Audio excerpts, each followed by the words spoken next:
সমঝোতাও করেছিলাম ইসলামের জন্য, এবং ইসলামী আন্দোলন বের হয়েছিলাম ইসলামের কল্যাণের জন্য এবং দেশের কল্যাণের জন্য, মানুষের কল্যাণের জন্য। যে আল্লাহ যদি আমাদেরকে ক্ষমতায় নেয়, আল্লাহর রহমতে দুর্নীতি থাকবে না, চাঁদাবাজি থাকবে না, এবং আল্লাহর রহমতে আপনাদের দয়ায় প্রতিটা বাংলাদেশের মানুষের মুখে হাসি ফুটবে, এই নিশ্চয়তা আপনাদেরকে আমরা দিতে পারছি। বাংলাদেশের ইতিহাস 2024-এর গণ অভ্যুত্থানের ইতিহাস। যুবকরা যখন জেগেছিল, তার সাথে সাথে আপামর জনতা বাংলাদেশের সবাই জেগে উঠেছিল এবং তাদের লক্ষ্য অভ্যুত্থান হয়ে গেছিল বৈষম্য দূর করার জন্যে। আজকেও সাংবাদিক আমার কাছে প্রশ্ন করলো যে জামাত সহ আপনারা একত্রে সমঝোতায় ছিলেন, বের হলেন কেন? আমি তাদেরকে বলেছিলাম যে 2024-এর পরে দেশ গঠন করা, মানুষ বিভিন্ন নির্যাতন জুলুম থেকে মুক্তি পাওয়া আর ইসলামকে ক্ষমতায় নেওয়ার সুযোগ তৈরি করার একটা সুযোগ এসেছিল। কিন্তু আমরা কি দেখলাম? যেই বৈষম্য দূর করতেছিলাম বা যেই বৈষম্য দূর করার জন্য আমাদের গণ অভ্যুত্থান হলো, হাজার হাজার মানুষ জীবন দিল, সেই বৈষম্য শুরু হয়ে গেল আমাদের সাথেই। বলে কেন? আমরা প্রথম স্লোগান দিয়েছিলাম ইসলামের পক্ষের একটা বাক্স। সারাও জেগেছিল, আল্লাহর বান্দারা, আল্লাহর বান্দিরা তার পক্ষে, তারা মাশাআল্লাহ তাদের মনোভাব ব্যক্তও করেছিল। কিন্তু এই ইসলামের পক্ষের বাক্সের পরিবর্তে ক্ষমতা লোভীরা তখন ইসলামের নিয়ম নীতি অনুযায়ী নাকি দেশ পরিচালনা করবে না, দেশ পরিচালনা করবে প্রচলিত গণতন্ত্র এই নিয়মে। তখনই আমরা বাধ্য হয়েছি, সমঝোতাও করেছিলাম ইসলামের জন্য এবং ইসলামী আন্দোলন বের হয়েছিলাম ইসলামের কল্যাণের জন্য এবং দেশের কল্যাণের জন্য, মানুষের কল্যাণের জন্য। আমি আমার ভাইদেরকে বলবো, ইসলামী আন্দোলন বাংলাদেশ পরীক্ষিত একটা রাজনৈতিক ইসলামী দল। তার কথা কাজের সাথে আল্লাহর রহমতে প্রতিষ্ঠা থেকে শুরু করে অদ্যপতি পর্যন্ত আমি চ্যালেঞ্জ হিসেবে বলছি, কেউ কথা এবং কাজের বেমিল কেউ দেখাতে পারে নাই, পারবেও না ইনশাআল্লাহ।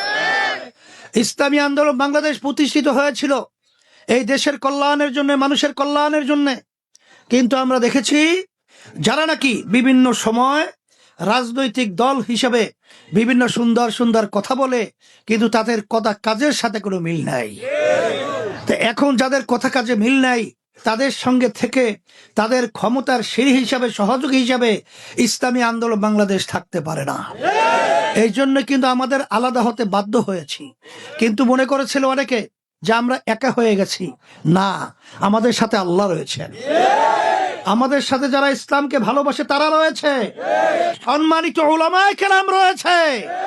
এবং এই বাংলাদেশের ভিতরে আমি আজকে বাস্তবে দেখছেন, আমার যুবকরা রয়েছেন, আমার ছাত্ররা রয়েছেন, আমার মুরব্বীরা রয়েছেন, পর্দা আলেম মা বোনেরা ইসলামী আন্দোলন বাংলাদেশের পক্ষে রয়েছে, হক-পক্ষে প্রতীকের পক্ষে রয়েছে। সেই হিসাবে উন্নয়নের কথা আমি কি বলবো? বলে হুজুর দেশের উন্নয়ন কি করবেন?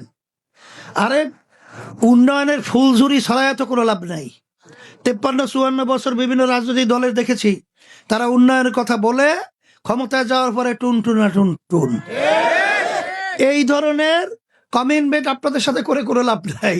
তবে এতটুকু বলতে পারি যে আল্লাহ যদি আমাদেরকে ক্ষমতায় নেয়, আল্লাহর রহমতে দুর্নীতি থাকবে না, চাঁদাবাজি থাকবে না, এবং আল্লাহর রহমতে আপনাদের দয়ায় প্রতিটা বাংলাদেশের মানুষের মুখে হাসি ফুটবে, এই নিশ্চয়তা আপনাদেরকে আমরা দিতে পারছি। কারণ আমাদের দেশের ভিতরে আলহামদুলিল্লাহ যে আয় এবং যে ব্যবস্থাপনা রয়েছে, আমার আব্বা বলে গিয়েছিল যদি দেশের শাসক যদি ভালো হতো তাহলে এই দেশটা অল্প দিনের মধ্যে একটা সোনার দেশ হতো। কিন্তু আমরা পেলাম কি? চোরের খনি। পেলাম কি? এদেশের টাকা বিদেশে পাচারকারী। আমরা কি পেলাম? এরা ক্ষমতায় থাকার জন্য মায়ের কোল সন্তান হারাকারী। আমরা যদি বারবার এই ভুল করি তাহলে এই দায় আমাদের মাথায় চলে আসবে। এর জন্য আমরা বলেছিলাম ইসলামের পরে একটা বাক্স, আল্লাহর রহমতে এখন ইসলামের পক্ষে একটা বাক্সই রয়েছে। কারণ বিএনপি জোট সহ যারা আসছে ইসলাম অনুযায়ী দেশ চালাবে বলে জামাতের সাথে যারা রয়েছে, জামাতের নেতৃত্বে জোট, তারা কি ইসলামের কথা বলে? একমাত্র একটাই দল, ইসলামী আন্দোলন বাংলাদেশ। আমরা বলি ইসলামের নীতি অনুযায়ী রাষ্ট্র পরিচালনা করব। অনেকে আবার বলে থাকে ইসলাম শুনলে ভয় পায়। ইসলাম কি ভয়ের জিনিস? ইসলামের মধ্যেই বিজাতি হিন্দু সহ সবাই শান্তি নিশ্চিত রয়েছে। চরমলা ইউনিয়নে খবর নিয়ে দেখেন, হিন্দুরা সেদিন বলছিল যে আমরা ভোট দেব হাত পাখায়। এবং ঢাকায় আমাদের মহাসমাবেশে হিন্দু জোটের মহাসচিব যে আসছিল, সে বলেছিল যে ইসলামী আন্দোলন পীর সাহেব চরমনাই কে, যার কথা কাজের মিল পাই পীর সাহেব চরমনা। এবং সে বলেছিল স্বাধীনতা যুদ্ধ থেকে শুরু করে আমরা খবর নিয়ে দেখেছি যে হিন্দুরা পর্যন্ত ওই সময় তাদের বাড়িতে আশ্রয় নিয়েছিল এবং আমরা সেখানে তাদেরকে আশ্রয় দিয়েছি। আমি কি বলবো, বড় কথা বলা ঠিক না।